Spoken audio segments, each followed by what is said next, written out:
Hello, नमस्कार, जय हिंद। देखो, लास्ट क्लास तक हम लोगों ने अपने चैप्टर तत्वों के गुणधर्मों में आवर्तिता में हम लोगों ने क्या पढ़ा था? हमने पढ़ा था, बताओ क्या पढ़ा था? हमने पढ़ा था परिरक्षण प्रभाव क्या होता है। परिरक्षण प्रभाव, प्रभाव या फिर आप पढ़ रहे थे आवरण प्रभाव। क्या बोलते हैं लोग उसको? आवरण प्रभाव। ये एक्चुअल में होता क्या है? अगर मैं आपको सिंपल सी बात बताऊं तो परिरक्षण प्रभाव जो होता है वो आंतरिक इलेक्ट्रॉन खुद नाभिक की ओर आकर्षित होकर के बाहरी कक्ष के इलेक्ट्रॉनों को प्रतिकर्षित कर देते हैं। इस प्रभाव को हम लोग कहते हैं परिरक्षण प्रभाव। ठीक है ना? तो खुद नाभिक की तरफ क्या होते हैं? आकर्षित, और बाहर वाले इलेक्ट्रॉन को करते हैं प्रतिकर्षित, ताकि वो आकर्षित अच्छे से ना हो सके नाभिक की तरफ। ठीक है? तो सीधी बात, नो बकवास, शुरू करें हम आज की क्लास। तो प्रारंभ करते हैं, ठीक है ना, नया टॉपिक। तो आज का जो हमारा टॉपिक होगा उस टॉपिक का नाम क्या होगा? प्रभावी नाभिकीय आवेश। क्या होगा? प्रभावी नाभिकीय आवेश। प्रभावी नाभिकीय आवेश।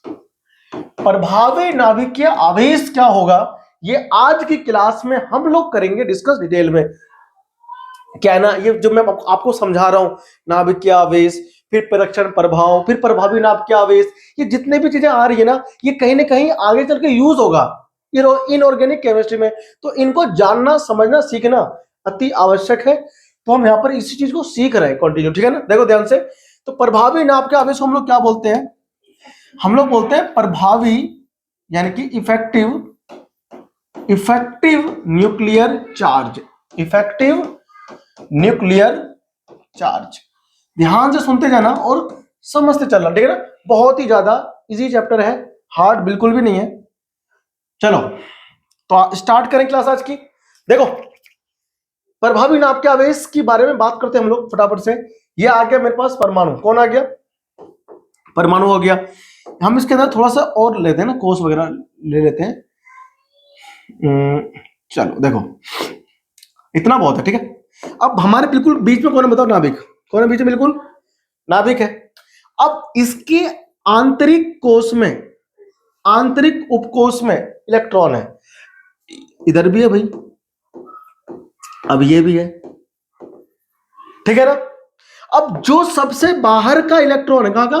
ये बाहर का इलेक्ट्रॉन है, और ये सबसे अंदर का इलेक्ट्रॉन है। तो अंदर का जो इलेक्ट्रॉन है वो तो आकर्षित अच्छे से हो रहा है। मान के चलते हैं कि इसके जो है टोटल जेड है कितना? 15। कितना है? अगर जेड 15 है, परमाणु संख्या 15 है, तो इसमें प्रोटॉन भी 15 होंगे। यानी कि नाभिक के अंदर 15 प्लस धनावेश है। तो 15 धनावेश है, तो आवेश जो है नाभिकीय वो भी कितना होगा? 15। तो जो अंदर के इलेक्ट्रॉन है, जो अंदर के इलेक्ट्रॉन है, ये क्या कर रहा है? आकर्षित हो रहा है 15 इलेक्ट्रॉनों के साथ। 15 इलेक्ट्रॉनों के साथ क्या हो रहा है? ये आकर्षित, सॉरी गलत बोल दिया मैंने। 15 धनावेशित जो आवेश है, जो नाभिकीय आवेश है, उसकी तरफ क्या हो रहा है? आकर्षित हो रहा है। और जो सबसे आगे वाला इलेक्ट्रॉन है उसे 15 प्रोटॉन के धनावेश का एहसास हो रहा है, आकर्षण हो रहा है। तो उसको महसूस भी हो रहा है कि यहां पर कितने हैं? 15 धनावेश है। तो ये काफी ज्यादा प्रबल आकर्षण के साथ क्या हो रहा है? ये आकर्षित हो रहा है। कौन सा? ये अंदर के इलेक्ट्रॉन। लेकिन अगर हम बात करें जो बाहर वाला इलेक्ट्रॉन है, वो भी यही चाहता है कि मैं नाभिक की तरफ क्या हो जाऊं? आकर्षित हो जाऊं। लेकिन जो अंदर के इलेक्ट्रॉन है इस बाहर वाले इलेक्ट्रॉन के सामने आके ऐसे अड़ जाते हैं, यानी परिरक्षण करते हैं, आवरण प्रदान कर देते हैं। तो जो बाहर वाला इलेक्ट्रॉन है उसको अंदर नाभिक का आवेश ज्यादा महसूस नहीं होता। महसूस? तो इसके आवरण के पश्चात भी इसे कुछ आवेश महसूस होता है, जिसकी वजह से क्या होता है? ये यहां पर आकर्षण बल लगाता है, तो नाभिक से ये जुड़ा रहता है। लेकिन जितना आकर्षण बल अंदर के इलेक्ट्रॉन महसूस करते हैं, उससे कम आकर्षण बल क्या होता है? बाहर वाले इलेक्ट्रॉन पे लगता है। तो प्रभावी नाभिकीय आवेश का मतलब होता है कि बाहरी इलेक्ट्रॉन पर, किसके ऊपर? बाहरी इलेक्ट्रॉन पर आकर्षण बल। जी हां, बाहरी इलेक्ट्रॉन पर आकर्षण बल जो लगता है उसे हम कहते हैं प्रभावी नाभिकीय आवेश, क्योंकि जो आकर्षण बल लगता है वो नाभिक की वजह से लगता है। किससे लगता है? हाँ, तो आंतरिक इलेक्ट्रॉनों के प्रतिकर्षण के पश्चात जो आवेश फील करता है, महसूस करता है, जो आकर्षण बल को महसूस करता है बाहर के इलेक्ट्रॉन, परिरक्षण के बाद में उस आवेश को हम लोग कहते हैं प्रभावी नाभिकीय आवेश। ठीक है ना, ये बात आपके दिमाग में बैठ जाना चाहिए। ठीक है ना, तो फटा अब क्या होगा देखो, तो इनके बीच में पहले क्या होगा? प्रतिकर्षण। क्या होगा बताओ? इनके बीच में होगा प्रतिकर्षण। बाहर की तरफ क्या लगेगा बताओ? बाहर की तरफ लगता है प्रतिकर्षण, प्रतिकर्षण। अंदर की ओर क्या लगता है? अंदर की ओर लगता है आकर्षण। ठीक है ना, ये लगता है आकर्षण। तो प्रतिकर्षण जो लग रहा है उसी को हम कहते हैं परीक्षण प्रभाव, क्योंकि अंदर के इलेक्ट्रॉन को लगाते हैं। जितना ज्यादा आंतरिक कोशों में इलेक्ट्रॉन होगा उपस्थित, उतना ही ज्यादा क्या लगेगा? आवरण। किसके ऊपर? बाहरी इलेक्ट्रॉन के ऊपर। तो जितना ज्यादा आवरण होगा प्रबल, तो बाहरी इलेक्ट्रॉन के ऊपर आकर्षण बल उतना ही कम होगा। तो जितना कम आकर्षण बल लगेगा बाहरी इलेक्ट्रॉन पर, प्रभावी नाभिकीय आवेश उतना ही कम होगा, उतना ही। समझ में आया तुम लोगों को बात? डायग्राम बनाओ जल्दी से, फिर हम उसमें तो लिख पाते हैं। ठीक है ना, क्योंकि हमको लिखना जरूरी है ना।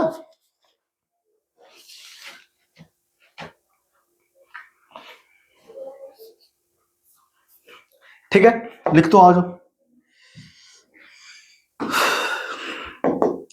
नाभिकीय आवेश, नाभिकीय आवेश का, नाभिकीय आवेश का वह भाग, वह भाग जो, नाभिकीय आवेश का वह भाग जो बाह्यतम इलेक्ट्रॉन, बाह्यतम इलेक्ट्रॉन पर, बाह्यतम इलेक्ट्रॉन पर प्रभाव डालता है, प्रभाव डालता है।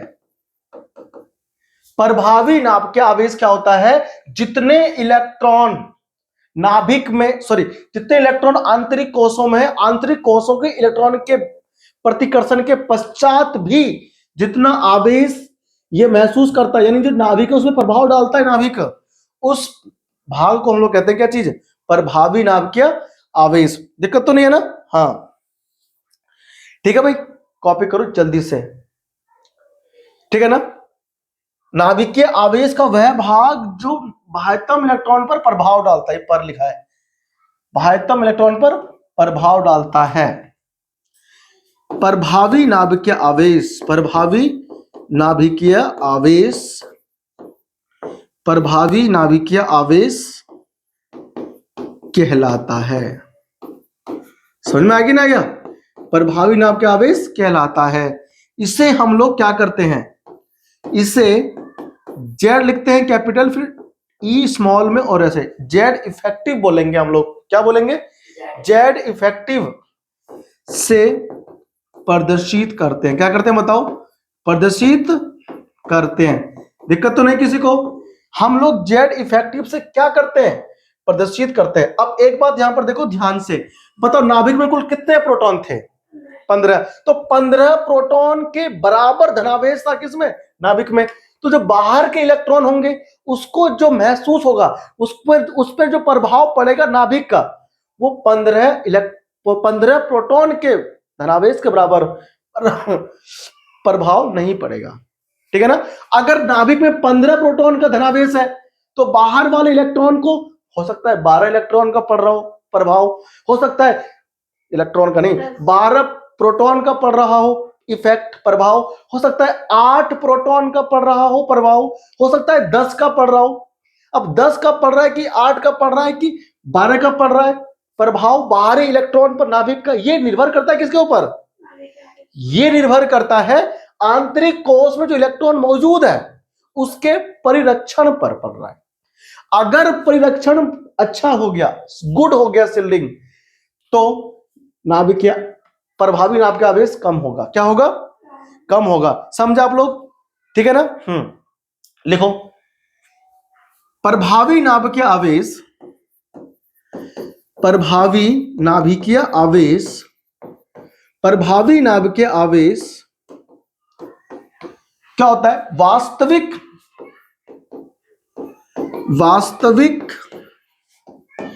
नाभिकीय आवेश से, वास्तविक नाभिकीय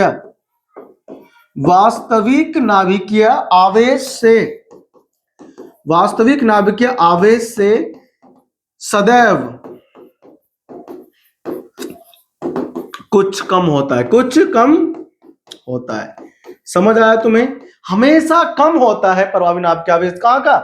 नाभिक का जो आवेश होता है उससे हमेशा कुछ कम ही रहेगा। भाई शिल्डिंग हो रहा है ना, तो शिल्डिंग होने की वजह से क्या होगा?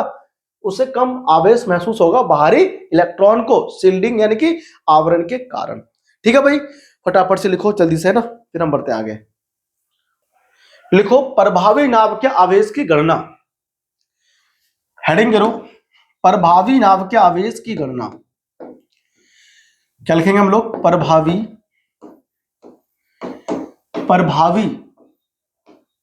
नाभिकीय आवेश की गणना। प्रभावी नाभिकीय आवेश की गणना। ठीक है, कैलकुलेशन ऑफ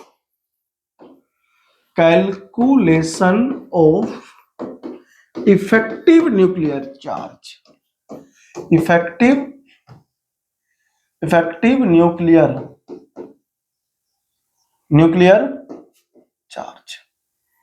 ठीक है भाई साहब, देखो बच्चा, इफेक्टिव न्यूक्लियर चार्ज डालो हेडिंग जल्दी से। तो प्रभावी नाभिकीय आवेश की गणना करना है हमें। क्या करना है? एक साइंटिस्ट है, उसका नाम है स्लेटर। क्या नाम है? स्लेटर। देखो स्लेटर, ध्यान रखना इसका नाम।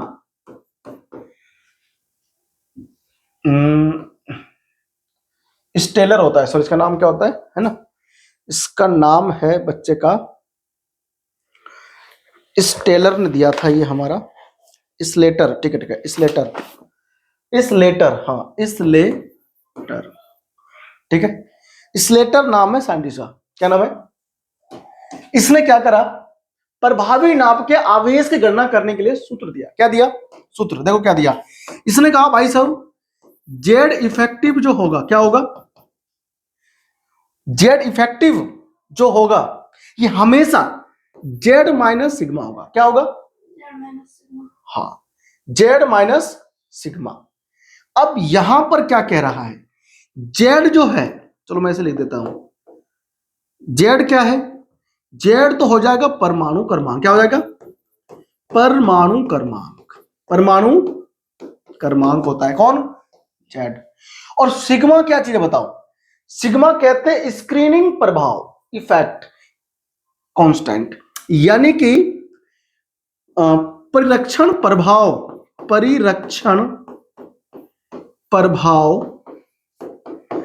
स्थिरांक।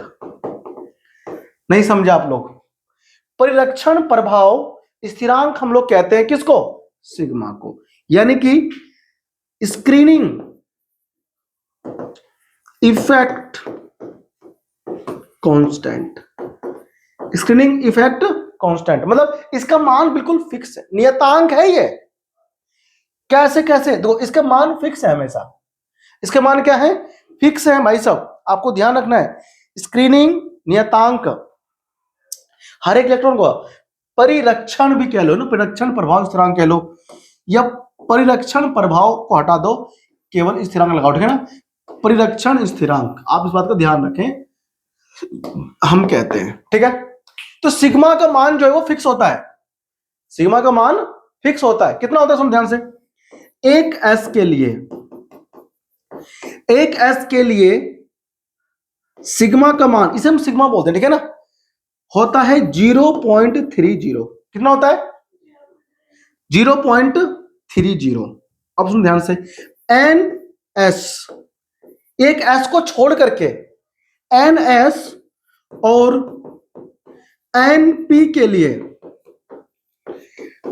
के लिए ना, आपको ये मैं पॉइंट लिखवा रहा हूं, एनएस और एनपी के लिए सिग्मा का मान होता है 0.35। कितना होता है? क्योंकि ये कांस्टेंट है, इसका कोई भी इकाई नहीं है। ठीक है ना? अब आगे बढ़ते हैं, देखो ध्यान से। n माइनस 2 s और n minus sorry n minus 1 s और n माइनस 1 p के लिए। क्या कहा मैंने? n माइनस 1 s, ये s क्या होता है? उपकोष, जानते हो ना? और n माइनस 1 p के लिए प्रति इलेक्ट्रॉन, अच्छा इसमें ना आप ये लिख दो प्रति इलेक्ट्रॉन, सब में लिखो प्रति इलेक्ट्रॉन। ये प्रति इलेक्ट्रॉन मान होता है सिग्मा का, एक इलेक्ट्रॉन के लिए मान होता है। यहां पे आप लिखोगे प्रति इलेक्ट्रॉन, ठीक है ना? बस देखो, के लिए प्रति इलेक्ट्रॉन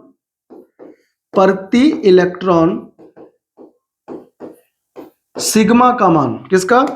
सिग्मा का मान कितना होगा? देखो सिग्मा का मान होगा 0.85, ठीक है भाई, 0.85 सॉरी 85, यानी 0.85 होगा।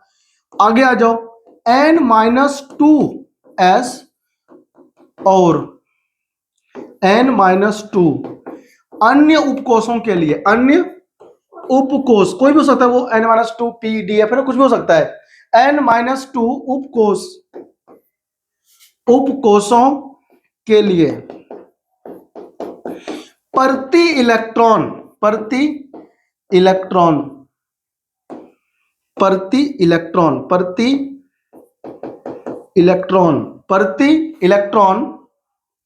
के लिए प्रति इलेक्ट्रॉन सिग्मा का मान कितना होगा? देखो इसका मान होगा 1, क्या होगा? 1। बस आपको यहीं तक लिखना है 1, यानी n माइनस 2 s हो या फिर n minus 2 p d f, कुछ भी, कोई भी उपकोष हो, सभी के लिए सिग्मा का मान जो होता है वो 1 होता है। अगर आपको किसी परमाणु में सबसे बाहरी इलेक्ट्रॉन पे निकालना है प्रभावी नाप के आवेश, तो आपको ये सूत्र ध्यान रखना पड़ेगा। कौन सा? ये वाला, Z is equal to Z effective प्रभावी नाप के आवेश, Z effective is equal to Z minus sigma. Z परमाणु संख्या होगा, अभी निकाल के आपको दिखाऊंगा एग्जांपल लेकर, और सिग्मा जो होगा उसे बोलते हैं परिरक्षण स्थिरांक प्रति इलेक्ट्रॉन के लिए। ये मान हमें दिया होता है, ठीक है ना? एक s के लिए, एक s मतलब अगर जैसे हाइड्रोजन है तो हाइड्रोजन में 2 इलेक्ट्रॉन आ सकते हैं, कितने आ सकते हैं? तो पहला जो है दूसरे को कर सकता है परिरक्षित, ठीक है ना? तो उसके लिए हम लोग 0.30 लेंगे, ठीक है ना?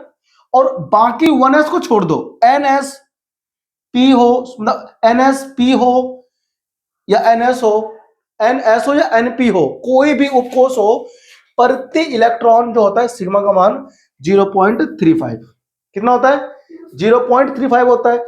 और आगे आ जाओ, n-1 उपकोष हो या n-p उपकोष हो, उसके लिए प्रति इलेक्ट्रॉन जो होगा सिग्मा का मान वो 0.85 होगा, ठीक है ना? ये फिक्स होता है, याद कर लो इसको आप लोग। देखो n-2 s हो या फिर n-2 p d f, कुछ भी, कोई सा भी उपकोष हो, उसके लिए प्रति इलेक्ट्रॉन जो सिग्मा का मान होगा वो कितना होगा? 1। कितना होगा बताओ? 1, ठीक है ना? अब हम लोग यहां पर ना इसको निकालेंगे, हम इसको निकालेंगे, एग्जाम्पल लेंगे। देखो ध्यान से, एग्जाम्पल लेंगे तो हम लोग सीख जाएंगे, एग्जाम्पल लेंगे तो हम लोग सीख जाएंगे, बहुत अच्छे से सीखेंगे। देखो आ जाओ, सुनो हमारी बात सुनो, कैसे निकालेंगे? मान लो हमारे पास सोडियम है, कौन है? मान लो हमारे पास सोडियम है ना? तो सोडियम का देखो ध्यान से, नाभिक होता है, नाभिक में कौन होंगे? 11 प्रोटॉन। क्या होंगे? पहले कोष में होंगे 2 इलेक्ट्रॉन, कितने होंगे बताओ? पहले कोष में होंगे 2 इलेक्ट्रॉन, है ना? दूसरे कोष में कितने होंगे बताओ? दूसरे कोष में होंगे 8 इलेक्ट्रॉन, 8 नहीं होंगे? दूसरे में होंगे 8 इलेक्ट्रॉन, 1 2 3 4 5 6 7, और कितने हो गए? 8। और तीसरे में कितने हो जाएंगे? 1 इलेक्ट्रॉन, कितने होंगे? तीसरे में होगा 1 इलेक्ट्रॉन। देखो ये जो अंदर 2 इलेक्ट्रॉन बैठा है वो तो नाभिक की तरफ आराम से क्या हो रहा होगा? आकर्षित। उसके जो बाद में जो दूसरा कोष है उसमें 8 इलेक्ट्रॉन है, तो अंदर के 2 इलेक्ट्रॉन जो है उसके ऊपर क्या कर रहे होंगे? परिरक्षण, आवरण कर रहे होंगे ना? तो जब अंदर के 2 इलेक्ट्रॉन आवरण कर रहे होंगे बाहर वाले पे, जो ये जो है दूसरे कोष में, है कि नहीं? तो इसके इलेक्ट्रॉन को उतना नाभिक आवेश महसूस नहीं हो रहा होगा जितना अंदर होगा, थोड़ा बहुत झेलना पड़ रहा होगा उसको प्रतिकर्षण, यानी अंदर वाले जो इलेक्ट्रॉन है उसकी यातनाएं बाहर वाले को झेलना पड़ रहा होगा, लेकिन फिर भी खुश रहेगा। ये क्यों? अंदर के कौन है? तो ये 2 इलेक्ट्रॉन है, तो 2 मिलकर ये 8 का कैसे कर पाएगा? अच्छे से परिरक्षण नहीं कर पाएगा ना, फिर भी झेल लेता है, ठीक है ना। अब जो बाहर इलेक्ट्रॉन है, कौन बाहर इलेक्ट्रॉन है, देखो बाहर जो इलेक्ट्रॉन है उसको इस 8 इलेक्ट्रॉन की यातनाएं झेलनी पड़ रही है। कितने की? 8 इलेक्ट्रॉन इसको क्या कर रहे होंगे? प्रतिकर्षित, बाहर वाले को, 11वें को, है ना। 8 इलेक्ट्रॉन इसको प्रतिकर्षित कर रहे होंगे भाई साहब, 8 इलेक्ट्रॉन जो अंदर है वो कर रहे होंगे इसको, और 2 इलेक्ट्रॉन इसके एस वाले के, 2 एस वाले के और 8 पी वाले के क्या कर रहे होंगे? प्रतिकर्षित। तो बताओ यहां पर जो 11 प्रोटॉन का आवेश है कितने का है? क्या इसको महसूस हो रहा होगा उतना? नहीं, तो कितना महसूस हो रहा होगा वही निकालेंगे, वही हम लोग करेंगे कैलकुलेट, ठीक है ना। तो कैलकुलेट करने के लिए आपको पता होना चाहिए विन्यास। क्या होना चाहिए? कौन सा? 1s2, 2s2, 2p6, 3s1। इस अंतिम इलेक्ट्रॉन पे हमें निकालना है विन्यास। कितने पे निकालना है? अंतिम इलेक्ट्रॉन पे हमें निकालना है विन्यास। तो अंतिम को छोड़कर पीछे कितने बचे बाकी? 10 इलेक्ट्रॉन बचे। कितने बचे? 10 इलेक्ट्रॉन बचे। तो ये जो 10 इलेक्ट्रॉन है ये कितना लगा रहा होगा इस पे प्रतिकर्षण, वो हमको करना है कैलकुलेट, है ना। फिर हम देखेंगे कितना बचा, ठीक है ना। तो सुनो, अब बताओ ये 11 नंबर पे होता है ना, तो जेड का मान कितना हो गया? 11। हमें क्या निकालना है? Z effective. क्या निकालना है? जेड इफेक्टिव निकालना है। तो जेड इफेक्टिव का क्या होता है सूत्र बताओ? Z minus sigma. कितना होता है? सिग्मा नहीं होता क्या? तो पहले हम लोग सिग्मा का मान निकालेंगे, सिग्मा का, और वहां पे यहां पे रख देंगे फिर। तो जेड का मान कितना बताओ? 11। सिग्मा हमको नहीं पता, तो हम पहले सिग्मा निकालेंगे। तो बताओ सिग्मा कैसे निकालेंगे? देखो ध्यान से, ये तो हो गया एन, क्या हो गया? ये 3 है ना। मैंने इसीलिए आपको समझाया था कि आप विन्यास को लिखने के बाद में एन, n-1 और n-2 कैसे लिखते हैं। सबसे बाहरी कक्ष कौन है? 3n वाला, सॉरी 3s1 वाला, मतलब तीसरा कोष है, वो कौन है? 3 है।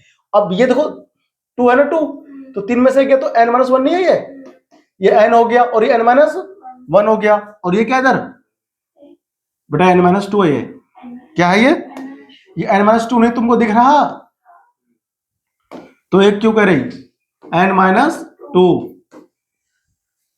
तो देखो n में एक इलेक्ट्रॉन है, उसका हमें कुछ करना नहीं है। n-1 में कुल कितने इलेक्ट्रॉन है? गिनो। n-1 में 6 और 2 8 है, 8 नहीं है। अब n-1 के लिए बताओ ns और np का मान कितना लिखवाया मैंने आपको? 0.85 लिखवाया बच्चा। कितना लिखवाया? 0.85। ये पता चला कहां से आ रहा है? 8 कितने? 8 इलेक्ट्रॉन है किसमें? 2s2, 2p6, यानी कि कुल 6 और 2 8 इलेक्ट्रॉन। n-1, ये n-1 विन्यास है भैया। क्या है ये? क्या ये n-1 क्यों लिखा मैंने? सबसे बाहरी कोष 3 है, जो विन्यास लिखते हैं, विन्यास लिखने के बाद हम देखते हैं सबसे उच्चतम संख्या कौन सी है, तो 3 है इसके अंदर, है ना। तो इसका मुख्य क्वांटम संख्या 3 हो गया, इसका मतलब n का मान 3 है। सबसे बाहरी कोष तीसरा है, तो उससे बाहरी कोष तीसरा, उससे अंदर वाला कोष कितना है? n-1। क्यों? ये 3 है, 3 में से गया तो 3 में से गया 2 आएगा ना, तो यहां पर दूसरा कोष। अब 3 में से 2 गया तो 1 पहला कोष आएगा ना। तो पहले एक n में से 1 कम करो, फिर n में से 2 कम करो, क्योंकि अब 2 निकल गए ना। तो देखो, तो 8 इलेक्ट्रॉन किसमें? n-1 में है कि नहीं है? तो 8 गुना 0.85 हो गया, प्लस आ जाओ। अब देखो n-2 भी तो है, n-2 में कुल कितने इलेक्ट्रॉन बचाओ? 2 बताओ। 2 नहीं है क्या? अब ये n-2 का मान कितना होता है? तो 1 होता है। कितना होता है? 1 होता है। ऊपर अभी हम तुमको लिखवाए ना, ये देखो ध्यान से, ये लिखवाया मैंने आपको, ये लिखना आपको अच्छे से। n-2 में चाहे NO, चाहे SO, चाहे फिर PDF कुछ भी हो, मान क्या लोगे आप? 1। तो इसका मान 2 हो गया, तो कितना आएगा? 8 पंचे 40 हो जाएगा। 8 पंचे 8 अटे 64 और 4 कितने होते हैं? 68। पॉइंट लगो 2 के बाद में 6.8 हो गया, और प्लस कितना? 2। जोड़ोगे कितना आएगा, 6 2 8.80, कितना आएगा, हमको निकालना है प्रभावी नाभ के आवेश। क्या निकालना है, प्रभावी नाभिकीय आवेश, प्रभावी नाभिकीय कितना उसे महसूस हो रहा होगा, Z effective. NEET JEE Main सारे एग्जाम क्लियर हो जाएंगे मेरे पढ़ाने के बाद में, ठीक है ना। देखो ध्यान से सुनो, तो जेड माइनस सिग्मा लिखा था मैंने आपको सूत्र, जेड कितना था 11, सिग्मा कितना है 8.80, घटाएंगे तो कितना बचेगा भाई 11.00 ले लो, 8.80 में से माइनस कर दो तो 0 2 पॉइंट कितना बचा, 10 में 60 का 2, 2.20 कितना आएगा 2 पॉइंट, सही घटाया नहीं घटाया, सही घटाया, ठीक है 2.20 आएगा, गलत लग रहा है हमको, 0.00, 10 में से 8 गया 2 बचा, 8 से 10 में से कौन गया, ठीक बचा, वाह हमको विश्वास नहीं हो रहा है, चलो ठीक है ना 2.20, ठीक है ना। ये है प्रभावी नाभ के आवेश, यानी कि 8 का परिरक्षण चल रहा है। क्या चल रहा है, टोटल 11 प्रोटॉन था नाभिक में, लेकिन बाहर वाले को महसूस कितने हो रहा है 2.20, है ना, प्रोटॉन का आवेश महसूस हो रहा है। कितना बेचारा बताओ, सोच कर बैठा होगा, सोच करके बैठा होगा बाहर का इलेक्ट्रॉन कि हमारे परमाणु के नाभिक में तो केवल 2 ही प्रोटॉन है, क्या है 2 ही प्लस है। ऐसा उसे क्यों महसूस हो रहा है, वो उतना महसूस कर रहा है इसलिए उसको ऐसा लग रहा है, बाहर के इलेक्ट्रॉन को ऐसा लग रहा है कि हमारे परमाणु के नाभिक में तो केवल 2 ही प्रोटॉन बैठा है। क्यों उसको ऐसा लग रहा है, क्योंकि उसको इतना ही आवेश महसूस हो रहा है, लेकिन उसको क्या पता कि उससे जो अंदर बैठे हुए लोग हैं वो सब कुछ घपला करके बैठे हैं, है ना, 11 प्रोटॉन है अंदर नाभिक में, लेकिन उसको महसूस कितना हो रहा है केवल 2 का। हो रहा है ना घपला साथ में बाहर वाले के, ऐसी तो होता है, सरकार में भी ऐसी होता है, भेजते कितना है 100 रुपया गरीब के लिए, तो नेता लोग होते हैं ना वो सारे खा जाते हैं, और गरीब को मिलता कितना है 100 में से 40 रुपया, कितना मिलता है 60 रुपए अंदर वाले खा गए सारे, है ना। तुम जाते नहीं हो, अभी मोदी साहब हमारे गवर्नमेंट ने 2.5 लाख रुपए दिलवाता है गरीब को, कितने रुपए कि अपना घर बना लेगा, लेकिन वो जो नेता लोग होते हैं फार्म भरने के नाम पे पास हो जाएगा तुम्हारा वो 2.5 लाख रुपया, कहते क्या है 40 लाख तुम 40,000 हम लेंगे, कितना लेंगे 30 हम लेंगे। वो खाई तो रहा है, गरीब का खाई तो रहा है, गरीब को गवर्नमेंट ने दिया 2.5 लाख के नाम से, उसमें 20-30 हजार रुपये खा गया कौन, वो नेता लोग, है ना, योजना वाले खा गए वो, तो गरीब को मिला कितना कम, है ना, तो इसलिए ऐसा होता है। अच्छा गरीब को पता भी है कि ये खा रहा है, लेकिन फिर भी उसको दे रहा है, फिर भी उसको, वो जानते हैं ना आसान काम है, इसलिए ये नहीं खुद से अप्लाई नहीं करते ये लोग ऑनलाइन, उसके पास जाएंगे नेता के पास में, है ना, तो फिर वहां लूटे जाते हैं, है ना, इसीलिए पढ़ना जरूरी है ना, तुमको पढ़ो कुछ पढ़ो, है ना। ऐसा अब हम लोग निकालेंगे किसी और परमाणु का, ठीक है ना, प्रभावी नाभ के आवेश हम लोग निकालेंगे किसी अन्य परमाणु को निकालते हैं। आ जाओ देखो, मेरे पास मान लो जिंक है, कौन है जिंक है, कौन है जिंक Zn, ये 26 नंबर पे है, ठीक है ना, तो इसके सबसे बाहरी कक्ष में जो इलेक्ट्रॉन होगा अंतिम इलेक्ट्रॉन पे हमें निकालना है प्रभावी नाभ का आवेश। जिस इलेक्ट्रॉन पे निकालना है प्रभावी नाभ के आवेश उसको नहीं लेंगे, उससे सारे बाद वर्ग लेंगे। जैसे कि इसमें सोडियम था, इसमें 11 था ना, तो हमें 11वें इलेक्ट्रॉन पे निकालना था, तो देखो मैंने बाकी सारे पीछे लिया ना, बाकी सबका लिया ना, 11वें का नहीं लिया, ठीक है ना, तो हम ऐसे जिंक में लेंगे, ठीक है ना। जिंक में आपको मैं निकाल के दिखाऊंगा, अभी कॉपी करो पहले इसको, ठीक है ना, छाप लिया इसको, देखो हाँ भाई सब गया तुम्हारा, चलो आओ निकाले जिंक पे, देखो जिंक पे देखो ध्यान से कैसे निकालना है। सबसे पहले क्या करना है बताओ, विन्यास, तो 1s2 2s2 2p6 3s2 3p6 4s2 3d बेटा 3d कितना आता है 6 आएगा, ठीक है ना, तो हम इसको अरेंज कर लेंगे, 3d कितना 3d6 और 4s2। अब यहां बात समझने वाली है, गिरो कुल 26 हो गए, 2 2 4 6 10 2 12 6 18 2 20 और 6 26, ठीक है ना। हमें अंतिम इलेक्ट्रॉन पे निकालना है, कहां निकालना है, तो 4s2 है ना, तो 4s2 में 2 इलेक्ट्रॉन है, तो हमें अंतिम पे निकालना है। अंतिम पे निकालना है दो, तो यहां पर क्या होगा, n क्या होगा, अब ये सब 3 वाले हैं ना, तो n-1, और ये तो ये सब 2 वाले हैं ना, n-2, और ये एक है तो n-3। आया पहचानना, नहीं आया पहचानना? अब देखो ध्यान से, हमको सिग्मा निकालना है। क्या निकालना है?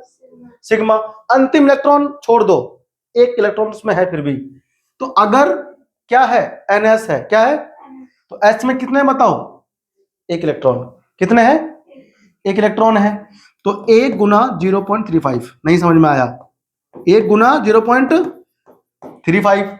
अरे np हो चाहे ns हो, उसमें कितने इलेक्ट्रॉन होते हैं, उसके लिए, इसके लिए क्या होता है सिग्मा, ns और np के लिए जो सिग्मा का मान होता है वो 0.35 होता है। लाली, अब तुम कहोगे तुमने एक क्यों लिया, क्योंकि इसमें देखो 2 इलेक्ट्रॉन है, इसमें 2 इलेक्ट्रॉन ऐसे होंगे ना, ऐसे, तो हमें इस वाले पे निकालना है, तो एक तो बचेगा उसमें फिर भी, तो ये वही एक लिख दिया मैंने, प्लस इस पर आ जाओ, देखो 2 अच्छा कितना होगा, 8, 8 और 6 14 इलेक्ट्रॉन, गुना n-1 होने के लिए बताओ कितना होता है, 0.85, भूल गए, पता ही नहीं है, हाँ? अभी तो लिखवाया मैंने, n-1 हो गया।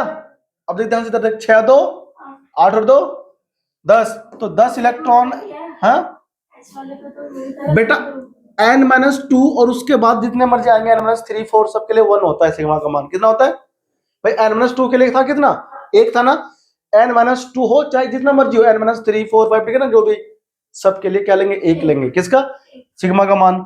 तो यहाँ पर देखो n-2 में कितने, 6 इलेक्ट्रॉन, 8 हो गए, और यहाँ पर कितने n-3 में, n-3 में 2 इलेक्ट्रॉन, तो 6 2 8 और 2 10 इलेक्ट्रॉन, 10 गुना 1 कर रहे हैं, 10 गुना सबको, आप उसको सॉल्व करते आ जाओ इधर ध्यान से,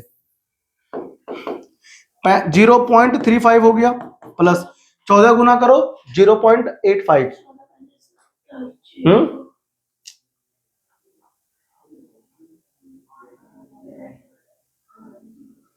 करो गुना, करो उसको, बताओ कितना आया, करो गुना, तो ये गुना करके आ रहा है 11.9, कितना आ रहा है, और इधर हमारे पास हो गया 10, कितना हो गया 10। अब सबको जोड़ते हैं, आ जाओ, देखो तो 10 और 11 कितना होता है, 21 होते हैं, 0.35 प्लस 21.9, अगर हम उसको जोड़े तो यहाँ लो 0 5 हो जाएगा, 9 3 12 हो जाएगा, और फिर 2 2 हो जाएगा, इधर पॉइंट है ना 3, 32 पॉइंट कितना आ गया,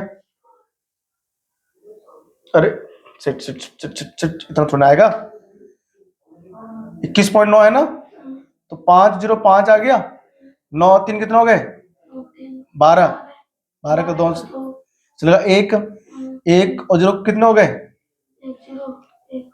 1 हो गए, हाँ, और 2 का 2 रहेगा, ठीक है ना, तो पॉइंट कितना हो गया, 21.25, कितना आ गया बताओ, देख रहे कितना कम महसूस होगा उसको, यानी सिग्मा जो हमारे पास आ गया वो इतना आ गया, सिग्मा, सिग्मा का मान आ गया हमारा इतना, ये क्या हमारा सिग्मा, क्या हमारा ये हमारा सिग्मा 22.25, क्यों